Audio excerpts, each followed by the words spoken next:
Kidumu Chama cha Mapinduzi, kidumu chama tawala, mtazamaji wa CCM Talk Show. Karibu moja kwa moja, siku nzuri sana leo, muhimu sana.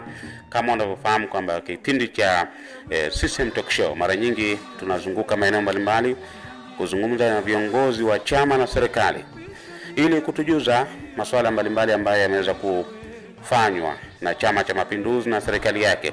Lakini shukrani za dhati kwanza tuzielekeze kwa Mheshimiwa Rais wa Jamhuri ya Muungano wa Tanzania, Daktari Samia Suluhu Hassan, kwa kazi nzuri anayoifanya ya utekelezaji wa ilani ya chama chetu kutoka mwaka 2020 mpaka mwaka 2025, kutoka makamu wa rais mpaka sasa ni rais na mwenyekiti wa Chama cha Mapinduzi.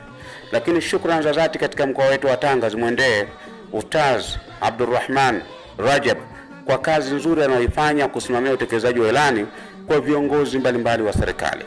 Ustazi Rajab Abdullah amefanya kazi kubwa katika kusimamia ilani ya chama, kuimarisha chama chetu na chama chetu kuwa imara kweli kweli.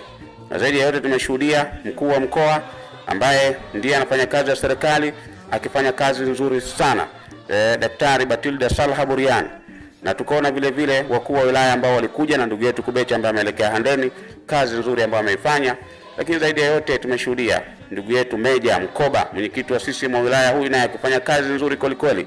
Zaidi ya yote tumeshuhudia kwa mheshimiwa mbunge wa jimbo hili la Tanga mjini, Mheshimiwa Umi Ali Mwalimu, mwanamama huyu wa kwanza kuingia kwa nafasi ya ubunge katika jimbo la Tanga mjini, akifanya kazi ya wananchi, kazi ya kujituma kweli kweli, muda wote akitetea maslahi ya wanatanga. Kwa hiyo tukizungumza na waheshimiwa wa madiwani ni kutupa muktasari tu wa mengi mazuri yaliyofanyika.